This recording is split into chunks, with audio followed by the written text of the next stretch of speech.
Segunda de Pedro 3:5, dice así la palabra. Estos ignoran voluntariamente que en el tiempo antiguo fueron hechos por la palabra de Dios los cielos y también la tierra, que proviene del agua y por el agua subsiste. Por lo cual el mundo entonces pereció anegado de agua, pero los cielos y la tierra existen ahora. Dice que existen ahora, están reservados por la misma palabra, guardados para el fuego y el día del juicio y de la perdición de los hombres. Mas, oh amados, no ignoréis esto, que para el Señor un día es como 1000 años y 1000 años como un día. El Señor no retarda su promesa, según algunos la tienen por tardanza, sino que es paciente para con nosotros, no queriendo que ninguno perezca, sino que todos procedan al arrepentimiento. Pero el día del Señor vendrá como ladrón en la noche, en el cual los cielos pasarán con gran estruendo y los elementos ardiendo serán deshechos y la tierra y las obras que hay en ella serán quemadas.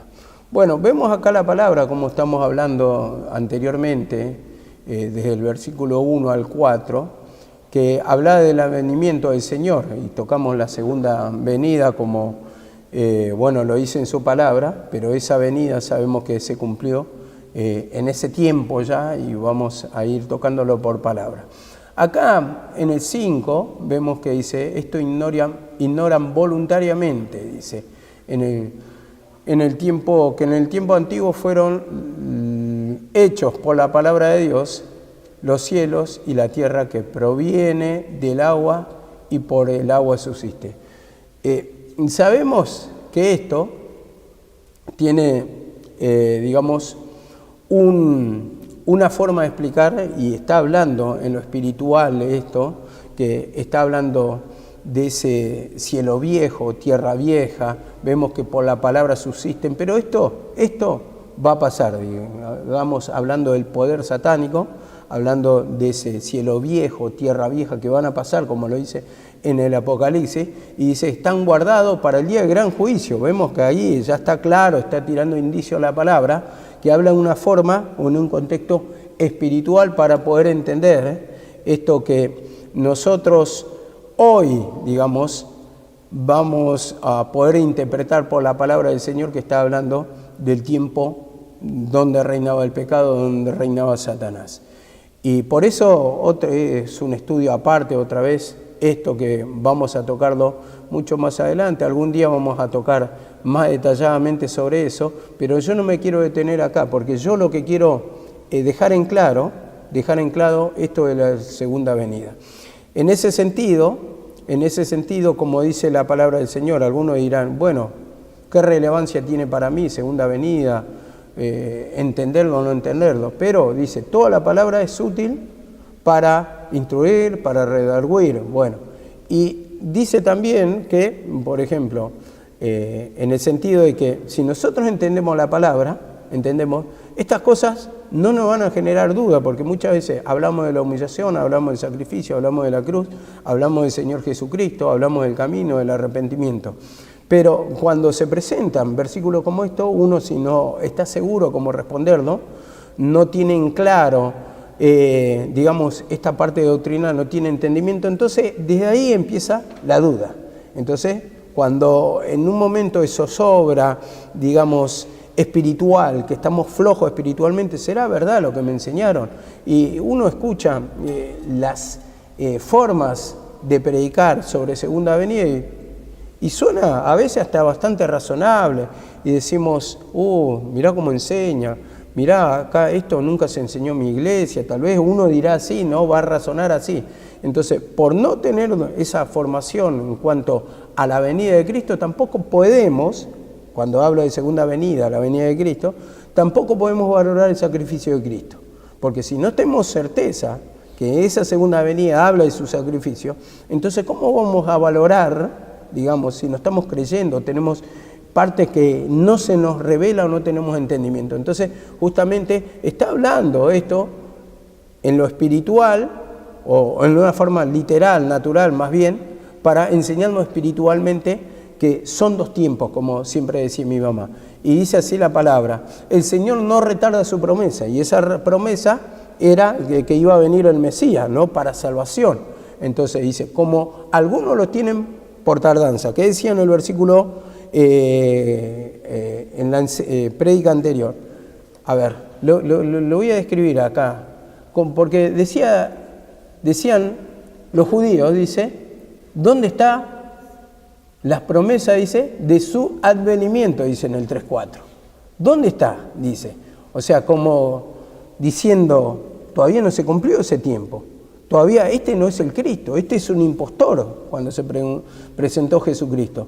Entonces dice acá la palabra, el Señor no retarda su promesa, como algunos, los judíos, que enseñaban la ley, según dice, como algunos lo tienen por tardanza, sino que es paciente para con nosotros. Dice, para con nosotros, contextualizando, o sea, los judíos. Y dice, no queriendo que ninguno perezca, o sea, que ninguno tenga condenación. Condenación en el sentido, no tiene parte con Dios, sino que todos procedan al arrepentimiento. Entonces, el arrepentimiento que está hablando acá era para ese tiempo. Porque si no creían, dice, el que no cree ya ha sido condenado. Entonces, no tiene liberación del pecado, sigue en sufrimiento su alma. ¿Por qué? Porque no acepta al Salvador. Yo soy el camino, la verdad y la vida, dice Cristo. Nadie va al Padre si no es por mí. Y eso está hablando de un reino espiritual. Dice que, también la palabra dice, el que es vencido de alguno es esclavo del que lo venció. Y claramente, si uno venció el pecado, vas a seguir en sufrimiento, en tormento. Por eso ofrece el sacrificio de Cristo para aplacar esa ira o para ser libre de ese sufrimiento. Pero dice, el día del Señor vendrá como ladrón en la noche. Ahora, ¿por qué hace la comparación como ladrón en la noche? ¿Por qué? Porque el ladrón viene y viene de noche, cuando vos no lo ves, en la oscuridad. Y cuando está en la incredulidad ahí, justamente ese tiempo, bueno, en ese tiempo era de oscuridad espiritual, porque pocos se iban dando cuenta que era el Cristo que se manifestó, o sea, pocos creían y la gran mayoría tal vez no creía en ese Cristo. Y dice, pero el día del Señor vendrá como ladrón en la noche. Entonces, el ladrón viene a la noche y te sorprende. Uno está dormido a la noche porque la noche duerme, entonces aprovecha esos momentos de oscuridad, de que todos duermen para entrar en la casa, ¿no?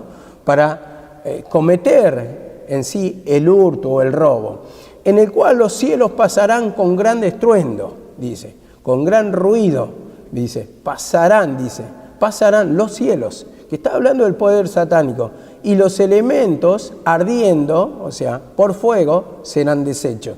Y la tierra y las obras que hay en ella serán quemadas. Hablando de juicio, ¿no? Porque el juicio lo compara con ¿qué? Con fuego.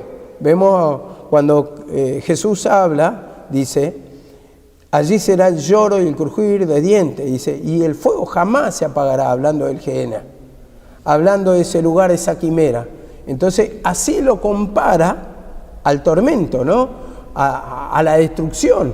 Y nosotros, a ver, imagínense una cosa, nosotros si nos quemamos nos desesperamos, ¿no? Que pongamos así nomás y ya sacamos, tocamos una pava caliente y así nomás respiramos. Imagínate que cuando lo compara así, nosotros por nuestro pensamiento ya tenemos el tormento, el sufrimiento, ¿no? El sufrimiento. Y muchas veces lo llevamos días, horas, meses o toda una vida que nos va persiguiendo. Y son sufrimientos, voy a decirlo así, menores a comparación de quemarte físicamente. Porque andá a poner un minuto en una llama tu dedo, no lo vas a soportar, ni apenas soportás 5 segundos, 3 segundos, 2 segundos, instantáneamente sacás en la desesperación. Y a nosotros los pensamientos nos atormentan y muchas veces convivimos con ese tormento. Y dice así la palabra, en Romanos 2:1. Romanos 2:1 dice, Romanos 2:1, hablando de los judíos, porque acá le está poniendo, digamos, acá en contexto la palabra, porque esto ignoran voluntariamente por el día del Señor, ¿no? por el advenimiento. A ver, y tienen por tardanza la venida del Señor. A ver, Romanos 2.1 dice, por lo cual eres inexcusable, oh hombre, quien quiera que seas tú, que juzgas, pues en lo que juzgas a otro te condena a ti mismo. ¿Por quién está hablando? ¿No es judíos? Ellos son los que juzgaban y lo que le dan sentido a la ley. Pues en lo que juzgas a otro te condena a ti mismo, porque tú que juzgas haces lo mismo. Entre judíos esto. Vemos acá la palabra. Ellos enseñaban una cosa, pero eran ciegos guía de ciegos. Ellos condenaban estas mismas cosas, pero ellos ni con un dedo la tocaban, dice la palabra. Entonces, vemos acá en el 2.2, más sabemos que el juicio de Dios es contra los que practican tales cosas, dice,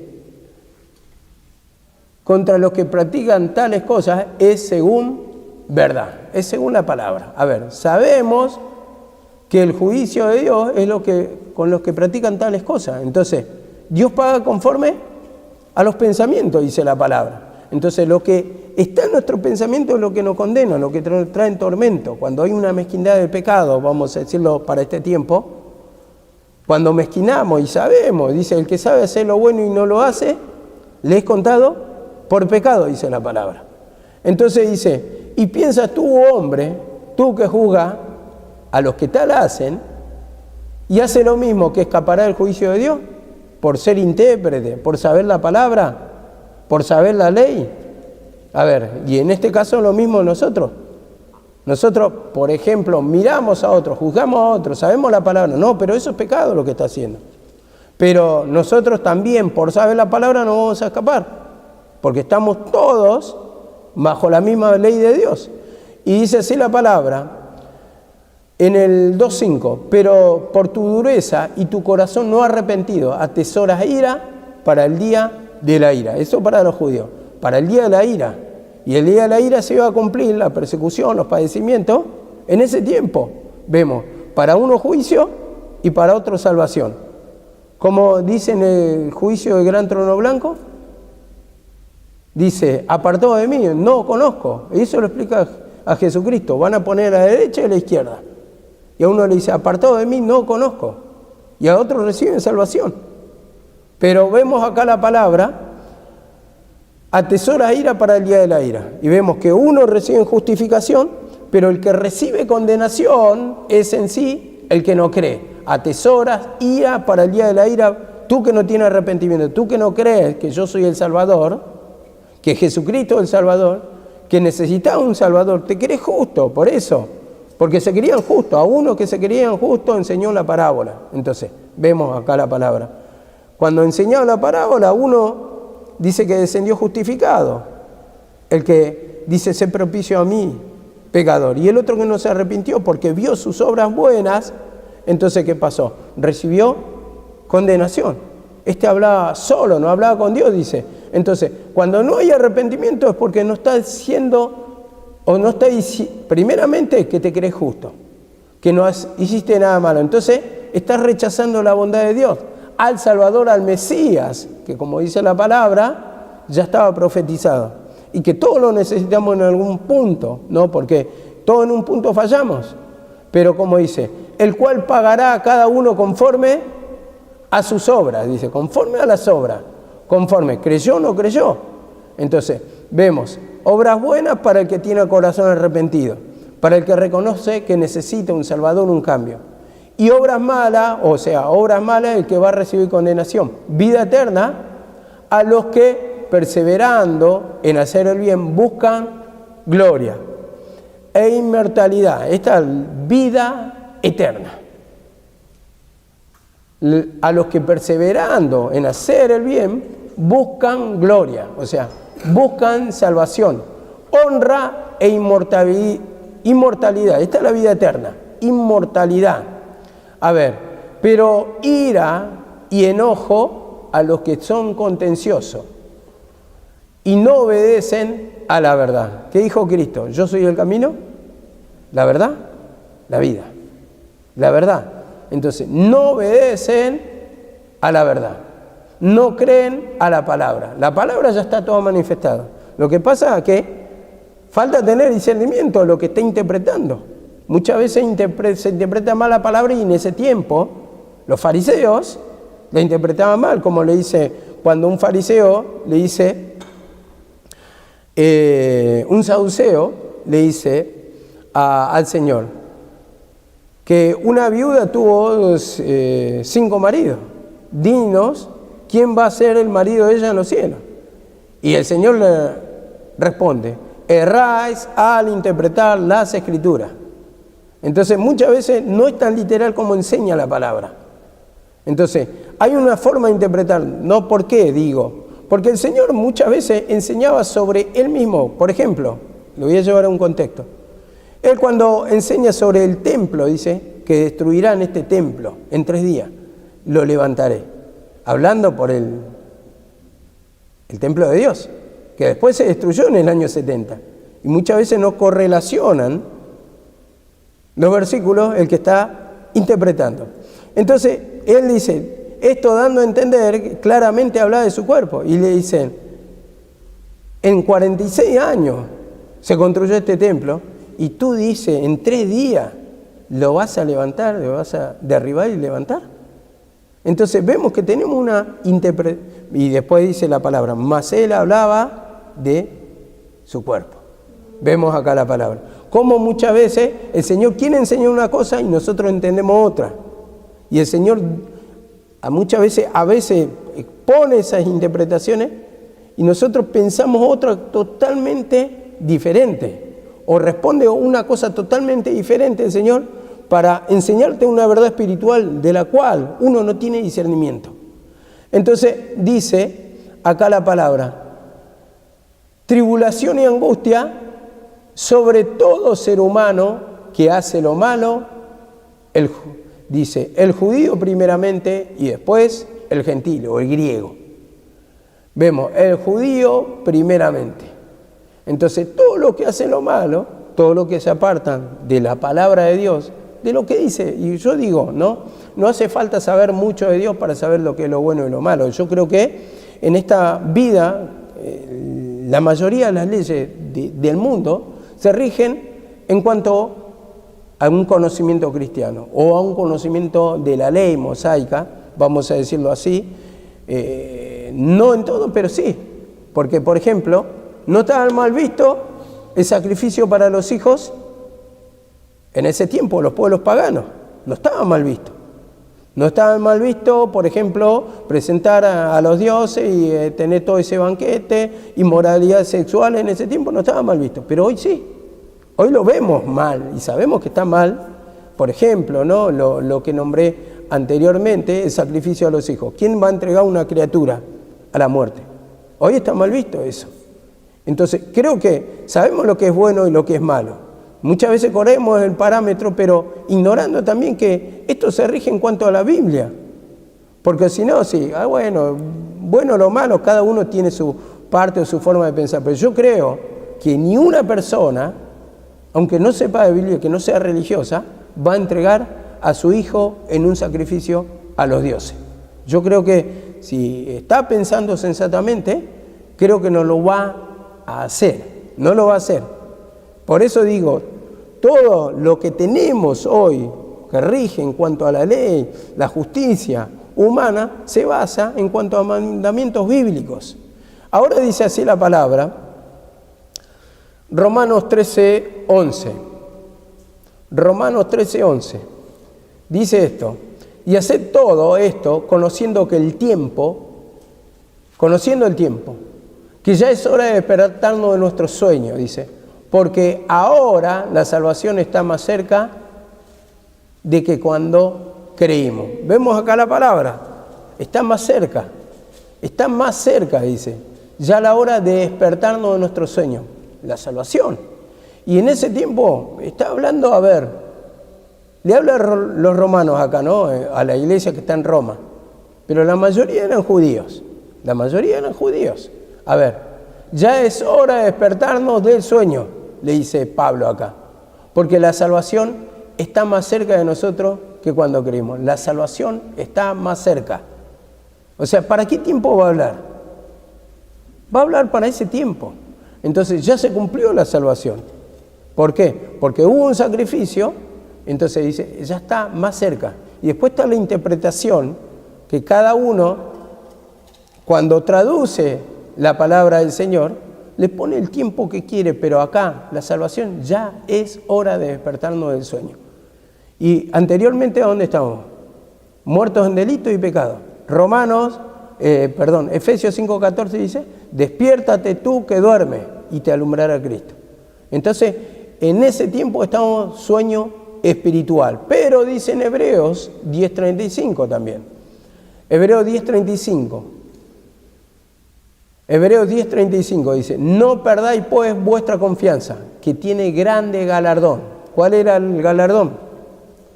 Nosotros corremos por una corona incorruptible, la salvación. Ese es el premio. Dice así la palabra también, acá 10:36, porque es necesaria la paciencia. La paciencia que habla, la espera.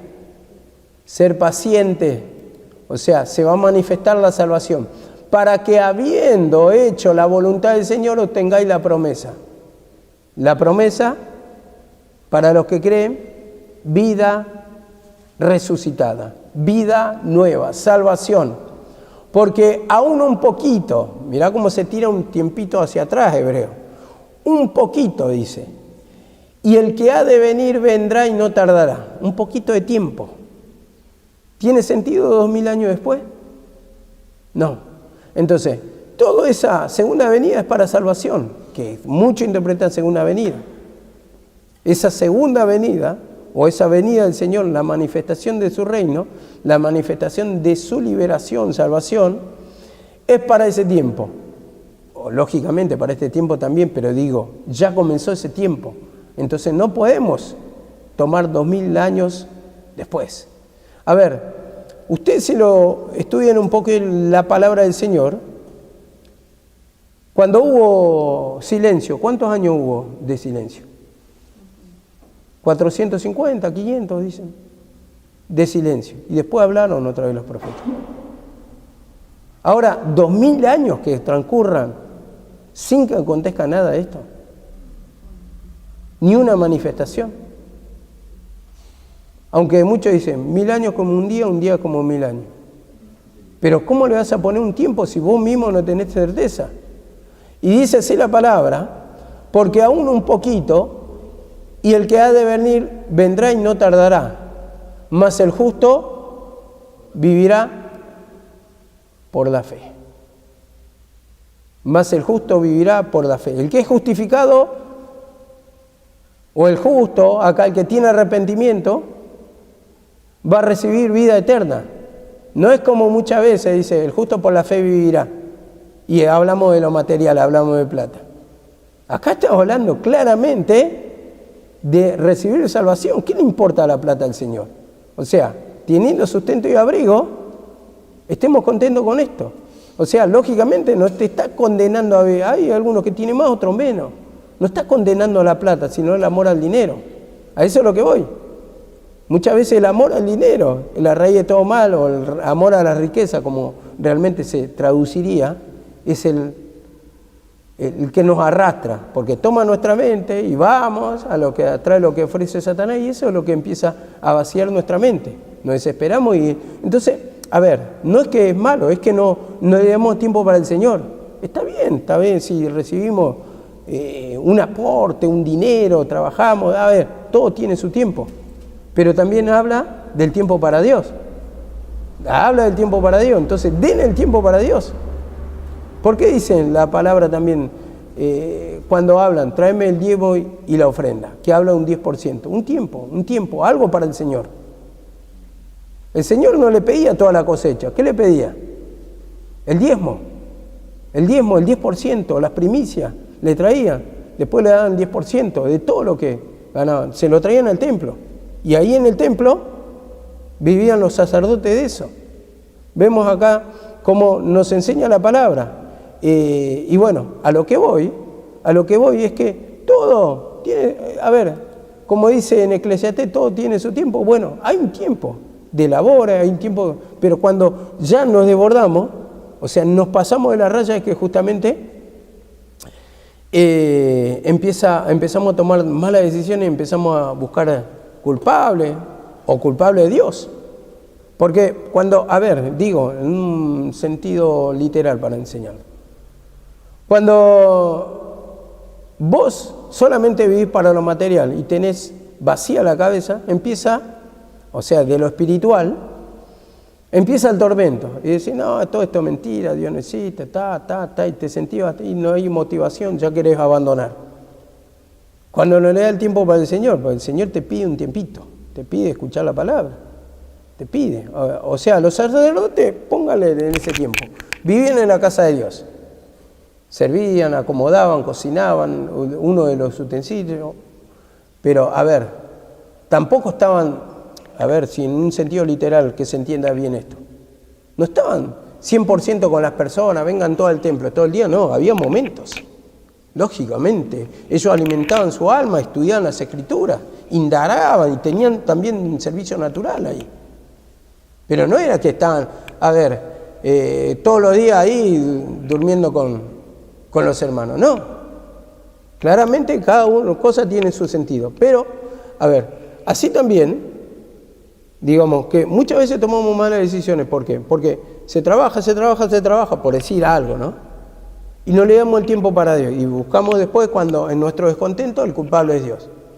No nos dejan progresar. Pero después, del otro sentido también, a veces nos pasamos de la raya. Si bien quiere Dios que le busquemos, pero después sí.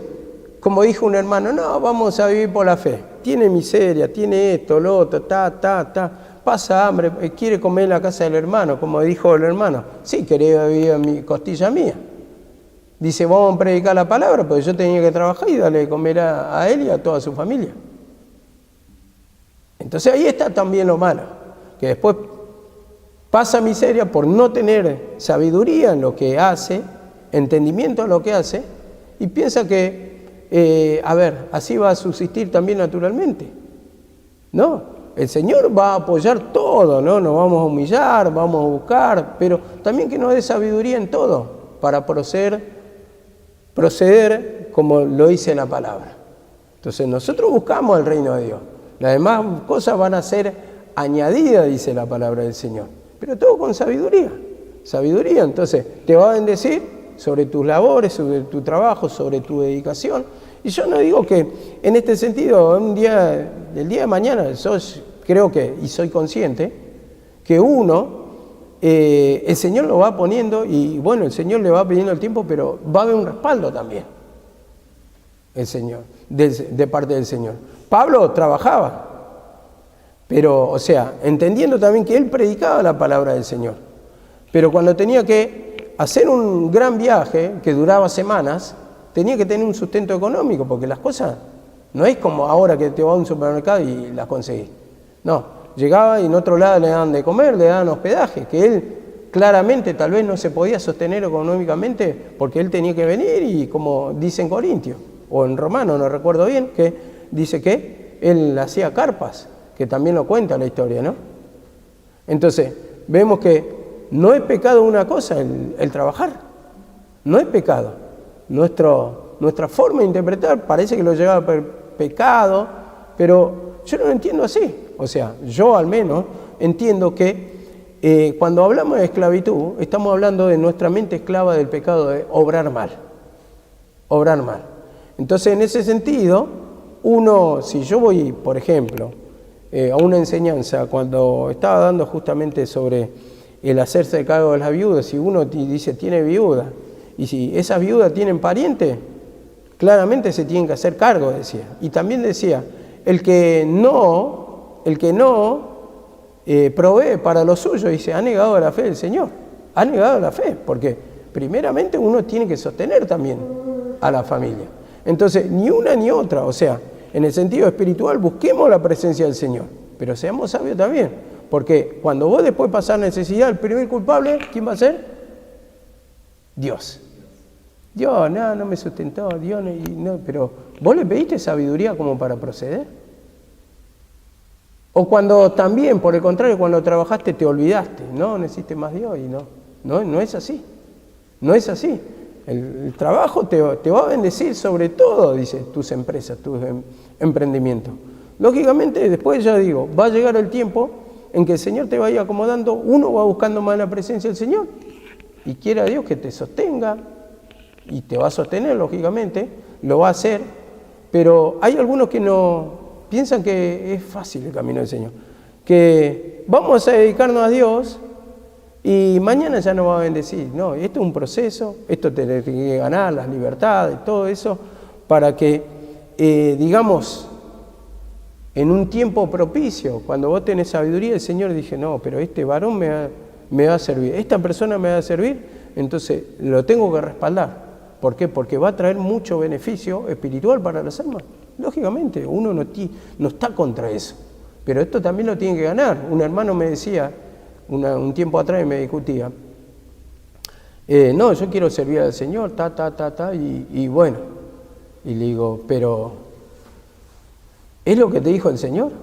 Porque esto te lo tenés que ganar, todos tenemos que ganar. Tenemos que ganar esa libertad a través de la oración, el arrepentimiento. No es que yo me propongo hoy y mañana no funciona así. Porque después viene la miseria, después viene la necesidad y la culpa ¿de quién es? Es de Dios. Entonces vemos que nos tiene que dar sabiduría en todo para que el Señor vaya acomodando también esos tiempos. Dice así la palabra, acá dice, en Hebreos, no, esto ya está.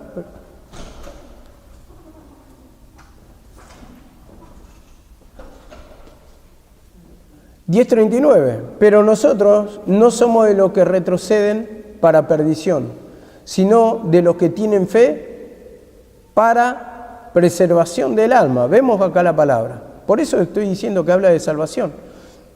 Nosotros, primeramente, ¿qué dice en el 10:37? Y el que ha de venir vendrá y no tardará. Hablando de su venida. Está claro esto.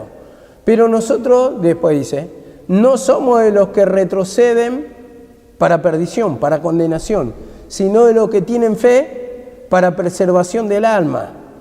Preservación o salvación del alma. Está hablando con distintos lenguajes, pero nos da a entender claramente que está hablando de la venida. ¿Para qué? Para salvación. La venida no es para otra cosa. Para salvación.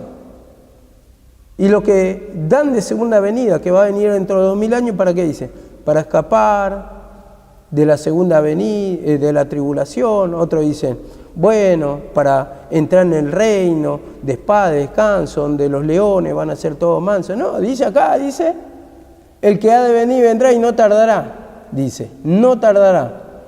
Nosotros somos, dice, de los que no retroceden para perdición, sino para preservación del alma.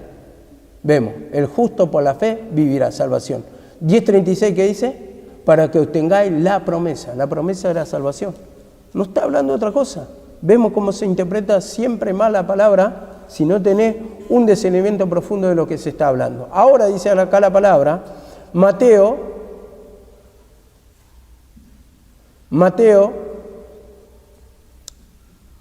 24:42, velad, porque no sabéis la hora, dice, ¿a qué hora ha de venir nuestro Señor?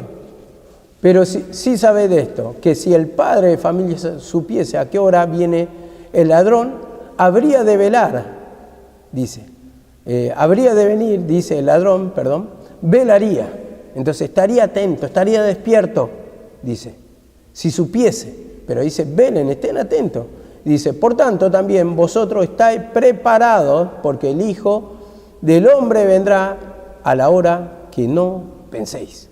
Vemos acá la palabra, a la hora que no penséis. Entonces, uno muchas veces por no estar atento no se da cuenta, pero no se sabe, como dice acá, no pensáis, no sabéis, pero está preparado. Está preparado, porque te puede sorprender. Eso le está diciendo, estén atentos, judíos. Eso le está diciendo. Porque como ladrón en la noche. Entonces, si el padre de familia sabe a qué hora debe venir, va a velar.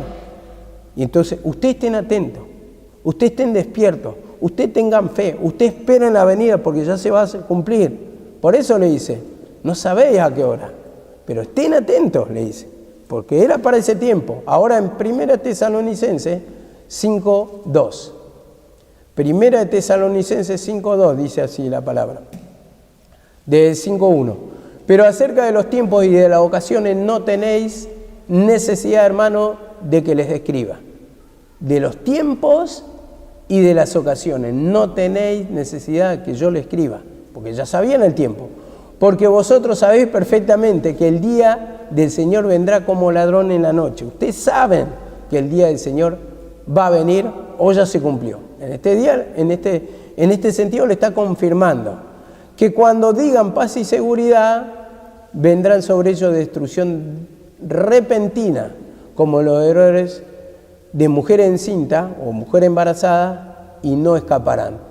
Mas nosotros, hermanos, no estamos en tiniebla, dice. Nosotros no estamos en tiniebla, claramente dice que tienen discernimiento, porque esto Pablo ya le había enseñado. Usted no tiene necesidad, hermano, de los tiempos y de las ocasiones, porque ya lo sabían, que el tiempo se cumplió, para que aquel día le sorprenda como ladrón en la noche. Ustedes no están en tiniebla. Ustedes disciernen quién fue el Cristo, quién fue el Mesías, que se cumplió todo ya en su sacrificio en la cruz del Calvario, porque todos vosotros sois hijos de luz. Vemos, le confirma la salvación. Y dice en el 6, no durmamos como los demás, sino velemos y seamos sobrios. No durmamos como los demás, dice. No estemos durmiendo espiritualmente, no seamos incrédulos como los demás judíos, sino estemos despiertos, dice. Hablando claramente, crean. Y dice acá en el 5:8, pero nosotros que somos del día, seamos sobrios, estemos atentos, defendamos esta doctrina del sacrificio de Cristo, habiéndonos vestido con la coraza de justicia, con la coraza de fe, de amor, y con la esperanza de salvación como yelmo. Y cuando está diciendo yelmo, está diciendo casco. Y esto está hablando del pensamiento, que está hablando con la esperanza de salvación. Vemos acá la palabra, cómo estaba formado ese sacrificio de Cristo que le daba salvación en ese tiempo en su mente. Y vemos acá la confirmación, porque no nos ha puesto Dios para ira. A nosotros no nos ha puesto para ira, sino para alcanzar salvación por medio de Jesucristo, por medio de nuestro Señor Jesucristo. Entonces, claramente, esa venida es para traer salvación. Dice 5:10, quien murió por nosotros para que ya sea que velemos o durmamos, vivamos juntamente con Él. Velemos o durmamos. Hay otra traducción que dice, velemos o estemos muertos, que le va a dar salvación. Y no es así. A ver, quien murió por nosotros para que ya seamos que velemos, o sea, que estemos atentos, o que durmamos, vivamos juntamente con Él. Vemos que incluya todo. Ustedes que están creyendo y los que nos creen, todos quieren que sean salvos. Eso le está diciendo. A ver, Romanos 13:11, lo que nombré hace rato, dice, y haced todo esto conociendo el tiempo, que ya era de despertarnos de nuestro sueño, porque la salvación está cerca. Estamos muertos en delitos y pecados. Ese habla del sueño, no está hablando de que murieron. Está hablando en qué posición espiritual está. Unos que creen, sino que le dice a los judíos, que velemos, que estemos creyendo, o que durmamos, porque hay muchos que están dormidos espiritualmente, no tienen discernimiento, o no creen. Estemos juntamente con Él. Seamos salvos con Él. Estemos, como dice, con Cristo estemos juntamente crucificados, juntamente sentados, en el trono, ahí, en el reino de Dios, a la derecha del Padre, a su diestra, dice que se sentó. Bueno, estamos sentados con Cristo. Entonces, estemos en la presencia de Dios, por lo cual animados unos y otros a otros, así como lo hacéis. Animaos. sigan predicando la salvación, confirmen la salvación, confirmen el sacrificio de Cristo. Y acá hay un versículo, que es uno de los más poderosos para destruir la doctrina de segunda venida, que muchos lo quieren llevar, no sé por qué, a 2000 años después. Y después lo van a seguir corriendo. Bueno, un día como 1000 años, 1000 años como un día, van a decir en el año 3000 nos equivocamos, y así del 1800 y sigue, cuando en ningún versículo dice 2000 años. A ver, dice, estando en el monte de los olivos, dice en el 24:3, los discípulos se acercaron aparte diciendo, dinos cuándo serán estas cosas y la señal de tu venida y el fin del siglo, diciendo que iban a destruir primeramente el templo, de la venida, dice acá la palabra, y del fin del tiempo, fin del siglo. Dice, respondiendo Jesús le dijo, mirá que nadie os engañe. Mirá que nadie os engañe, porque van a venir muchos en mi nombre diciendo, yo soy el Mesías. Y lo llevarán por el camino errado. Cuando dice yo soy el Mesías, no es que se presentan otro como Cristo, pero sí se sientan, como ya lo hemos leído, en el templo de Dios, haciéndose pasar por Dios. ¿Y quién eran los fariseos? Porque se creían dueños de la verdad. Vemos, dueños de la verdad, interpretaban todo mal. Ahora, dice la palabra, ustedes oirán rumores de guerra, rugido acá tengo, y noticias de guerra lejana, pero no se asusten. Estas cosas tienen que acontecer, pero aún no es el fin. Todo un lenguaje literal para entenderlo en lo espiritual. Que iban a venir las persecuciones, porque la gente peleará uno contra otro. Nación hará guerra contra otra nación. Habrá hambruna, terremotos en varias partes del mundo, dice. Eso ya lo había enseñado, tiene todo una interpretación espiritual, dice. Todo esto será en el comienzo, dice, de dolores de parto. En ese tiempo ustedes serán arrestados y entregados para ser castigados y muertos, y toda la gente los odiará por mi causa. ¿Y esto no pasó en el circo romano? ¿No pasó la persecución? Y dice, los odiará por mi causa. Ahora cualquier guerra, ya viene el fin, se va a levantar Rusia contra esto, o Rumania. Pero dice acá, por causa de Cristo. Por mi causa. No, a ver, las guerras que hay ahora, ¿por qué causas son? Intereses económicos, territorio. No es por causa de Cristo las persecuciones. Los judíos, ¿qué clase de persecución por causa de Cristo pueden tener si no creen en Cristo? No creen en Jesús. Esto es lo que explicaba siempre mi mamá, es por causa de Cristo, decía claramente en una prédica. Ahora, 24-27 dice, vamos a tratar de resumir, porque como relámpago que sale del oriente al occidente, se muestra, dice, así será la venida del Hijo del Hombre. O sea, de repente, relámpago, pasa un fugazo en un segundo, ¿no? Dice, porque donde quiera que estuviere el muerto, allí se juntarán las águilas. Pero esto no quiero leer. En el 29 dice, e inmediatamente después de la tribulación de aquellos días, el sol se oscurecerá, la luna no dará su resplandor, las estrellas caerán del cielo, las potencias de los cielos serán conmovidas. Y esto, en sí, la luna está media roja, ¿no? Dicen al mucho, mirá cómo está, ¿será que va a venir el Señor, el Apocalipsis? A ver, está hablando en un sentido espiritual, cielo viejo, tierra vieja, van a pasar, bueno, lo que explicamos al principio. Eso ya lo dice el Apocalipsis. Hablando del poder satánico, que van a ser conmovidas. Entonces, hay algunos que explicaba la otra vez que veía una prédica de un cura que explicó, que es un sentido espiritual, que yo lo comparto, pero daba el cielo, o a la luz, dice, por ejemplo, el sol, que habla de lumbrera, habla de luz, y ustedes son la luz del mundo, pero no. Acá está hablando del poder satánico, porque dice, se va a oscurecer. Algunos dicen, se va a apagar la potencia del Señor, porque también murió. No. Acá habla del poder satánico. la luna no dará su resplandor. Entonces todo ese tiempo viejo pasa, y después vamos a tocarlo, no sé, cuando Dios, el Señor dé la libertad, cada uno de estos para darlo doctrinalmente y para que podamos formarnos en cuanto a doctrina de la segunda venida, ¿no? ¿Por qué dice acá la palabra en el 24:33? Así también vosotros, cuando veáis esta cosa, conoced que está cerca a las puertas, dice. De cierto os digo, que no pasará esta generación hasta que todo esto acontezca. Esta generación. Ustedes lo van a ver, le van a decir.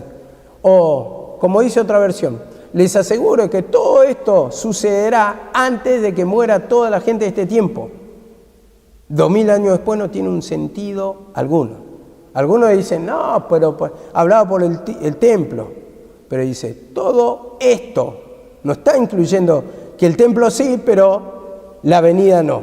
Y dice, todo esto no va a suceder hasta que usted lo vea, hasta que usted perezca. Bueno, va a pasar en su tiempo. Y en ese tiempo pasó. Pero entendemos tan literalmente que vamos a buscar bestias, que vamos a buscar con 7 cabezas una bestia, y bueno, con 10 cuernos, y el anticristo, y todas esas cosas, que era todo para ese tiempo. Hablaba también, por ejemplo, cuando habla acá, para terminar simplemente, cuando habla acá también habla de la abominación desoladora, el cual profetizaba Daniel, decía, ustedes si lo buscan en el 24, el que lea entienda, dice. Y eso estaba en 11:31 de Daniel y en 12:11 de Daniel, si lo quieren anotar y después lean todo. Pero vemos que toda esa abominación y persecución pasó a través de los tiempos de la historia de los judíos, y yo lo había explicado ya. Creo que cuando tocamos en 2 de Timoteo, en uno de esos videos está, y que ese día de la abominación habla de Antíoco Epifanes, cuando en el año 70 a.C. ofrecía sacrificio al dios Júpiter y mataba cerdos, en el lugar donde se presentaban sacrificios al Señor. En un día también dice que mandó a matar 100.000 judíos, así que una persecución grande, y en ese tiempo se profanó el santuario del Señor. Ahora, eso todo por historia está, si uno va buscando, va leyendo. Yo no lo entendía antes cuando lo explicaba mi mamá, después cuando empecé a leer el libro ese que Macabeos, ahí empecé a entender. Lo escuchaba y empecé a entender que todo esto está cumplido en Macabeos. Y, a ver, uno por falta de lectura, por falta de formación, por falta de estudio, entonces lo trae este tiempo. Pero, a ver, cuando el Señor le dice, el que lea entienda, le está diciendo, todo esto primero va a pasar la persecución y después va a haber mi venida. ¿Y qué está hablando? Le está haciendo entender claramente, mirá que se cumplió, mirá que esto en el tiempo de Epifanes, mirá que la venida ya está cerca, mirá que se van cumpliendo todo, y esto era de aquel tiempo, ya le está haciendo consciente, y nosotros estamos buscando todavía el día de la abominación desoladora, cuál será, y se sabe por historia, y muchos lo saben por historia, pero extrañamente, como Satanás les tuerce la mente, lo llevan otra vez a una segunda venida. Y no me canso de decir que a principios del siglo pasado, esto de la segunda venida no estaba implantada como una doctrina, ni se hablaba. Y después se empezó a hablar cada vez más, se empezó a propagar, y más acá en Latinoamérica, hay en otros lados que no está tan propagada, pero se sigue entreteniendo a la gente con esto. Entonces, cuando no tenés formación, solamente te genera temor. Como decía un hermano, no, yo cuando venga la persecución de Cristo, yo me voy a esconder en el campo. ¿Dónde te vas a esconder? Si te alcanza la ira de Dios. A ver, encima dice por causa de Jesucristo, cuando dice por causa de mi nombre seré entregado, arrestado, Y si vos te quedás en una segunda venida hipotéticamente, ¿es por qué? ¿O es por tu desobediencia, como dicen ellos, o porque estás viviendo una vida pecaminosa? No es porque estás predicando la palabra, porque si no, si vos estás predicando, sos justo, te tendría que llevar el Señor a su presencia, salvar de esto. Pero vemos cómo es tan errado eso lo que están diciendo, porque claramente lo hablaban para aquel tiempo, y por causa del Señor son todas las persecuciones. Bueno, vamos a seguir otro día, amén.